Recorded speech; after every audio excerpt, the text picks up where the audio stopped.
اب آپ نے رکوع کر لیا، اچھا رکوع کتنی دیر کریں گے آپ؟ گئے اور اٹھ گئے ایسا؟ اس کا بھی طریقہ بیان ہوا حدیث کے اندر۔ رکوع، سجدہ اور اسی طریقے سے قومہ اور جلسہ یہ کس طرح سے ہوگا یہ آپ دیکھیں۔ عن البراء رضی اللہ تعالیٰ عنہ قال كان رکوع النبی صلی اللہ علیہ وسلم وسجودہ وإذا رفع رأسه من الرکوع وبین السجدتین قریبا من السوا۔ براء رضی اللہ تعالیٰ عنہ بیان کرتے ہیں کہ نبی کریم صلی اللہ علیہ وسلم کا رکوع، نبی کریم صلی اللہ علیہ وسلم کا سجدہ، نبی کریم صلی اللہ علیہ وسلم کا رکوع سے اٹھنا اور دونوں سجدوں کے درمیان کے بیٹھنے کا جو وقفہ ہوتا تھا تقریباً برابر ہوتا تھا۔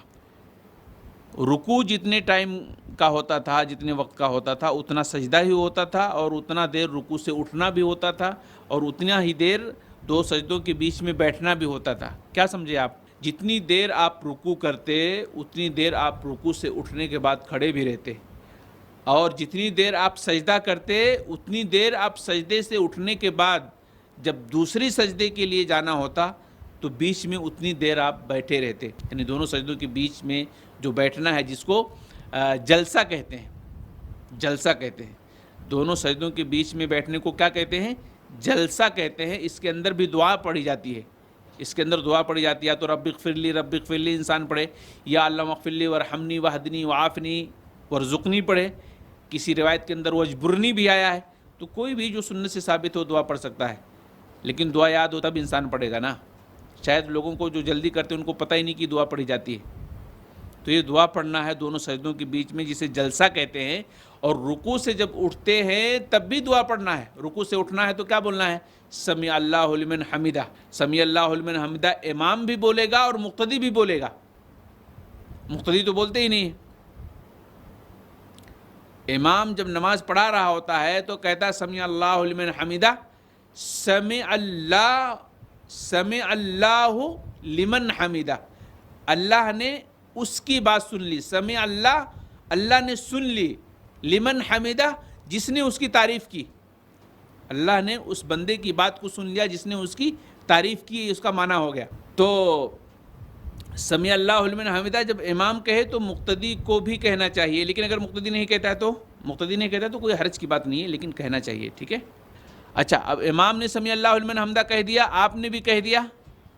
اگر آپ نے نہیں کہا لیکن امام نے تو کہا، تو پھر پڑھنا کیا ہے اس کے بعد دعا ہے نا، ربنا لک الحمد، ربنا لک الحمد یا ربنا ولک الحمد، اتنا بھی پڑھ سکتے ہیں۔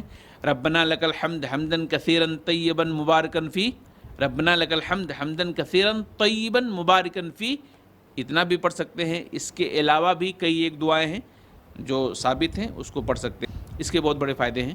اور ظاہر بات ہے اگر کوئی آدمی دعا پڑھے گا تو اس کے لیے تو وقت لگے گا ہی نا، یعنی رکوع سے اٹھ کر کے فوراً سجدے میں جا ہی نہیں سکتا کیونکہ اس کو دعا پڑھنی ہے۔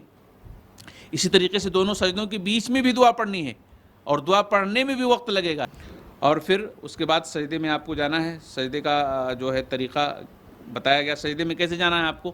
سجدے میں جب آپ جائیں گے تو آپ کا یہ جو دونوں پنجہ ہے، یہ دونوں پنجہ کہاں ہونا چاہیے؟ کندھوں کے بیچ میں ہونا چاہیے، یعنی کندھوں کے برابر ہونا چاہیے، ٹھیک ہے۔ بہت سارے لوگ پہلے ہی رکھ لیتے ہیں، یعنی سجدہ کیے ایک دم بالکل یہاں سے چپکا کر کے ایسے رکھ لیتے ہیں، ایسا نہیں۔ اپنے ہاتھ کو پھیلانا ہے اور جہاں آپ کا کندھا آتا ہے زمین پر اسی کے برابر آپ کا یہ دونوں ہاتھ ہونا چاہیے، دونوں ہتھیلی ہونا چاہیے، ٹھیک ہے۔ اور اسی طریقے سے دوسری ایک روایت ہے کہ آپ کی جو پیشانی ہے، آپ اپنے دونوں ہاتھوں کے بیچ میں بھی اپنی پیشانی کو رکھ سکتے ہیں، یعنی تھوڑا سا آگے بھی آپ ہاتھ کر سکتے ہیں۔ یہ دو طریقے ہیں ہاتھ رکھنے کے، تیسرا کوئی بھی طریقہ نہیں۔ تو آپ اپنی دونوں ہتھیلیوں کو رکھیں گے سجدے کرتے وقت، اور دونوں ہتھیلیاں کہاں ہوں گی؟ یا تو کاندھے کے برابر ہوں گی یا کاندھے سے آگے تھوڑا پیشانی کے برابر ہوں گی، یہ دو طریقہ ہے۔ اور یہ جو دونوں ہتھیلیاں ہیں اور ہاتھ ہیں یہ پہلوؤں سے الگ رہیں گے، ایسے سٹا کر کے نہیں کریں گے سجدے، ملا کر کے ایسے سجدے نہیں کریں گے، بلکہ یہ الگ رہے گا، الگ رہے گا یہ، ٹھیک ہے، اس سے ملا ہوا نہیں رہے گا، یہ اس کا طریقہ ہے۔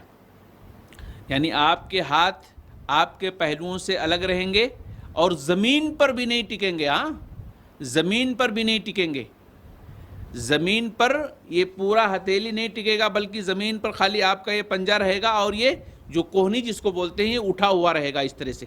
اگر کوئی ایسا رکھتا ہے زمین پر تو یہ بھی غلط ہے. اگر کوئی ہاتھ کمر کے پاس میں رکھتا ہے سجدے میں تو بھی غلط ہے. بلکہ ہاتھ کے رکھنے کے دو طریقے بتائے گئے, یا تو کندھے کے پاس رہے گا یا پھر کندھے سے آگے تھوڑا جہاں ہم پیشانی سجدہ کرتے ہیں وہاں رہے گا, اور یہ ہمارے جو ہے زمین سے اٹھے رہیں گے, اور ان پہلوؤں سے بھی بازوؤں سے بھی یہ دونوں جو ہے الگ رہیں گے, دور رہیں گے. یہ سجدے کا طریقہ ہو گیا.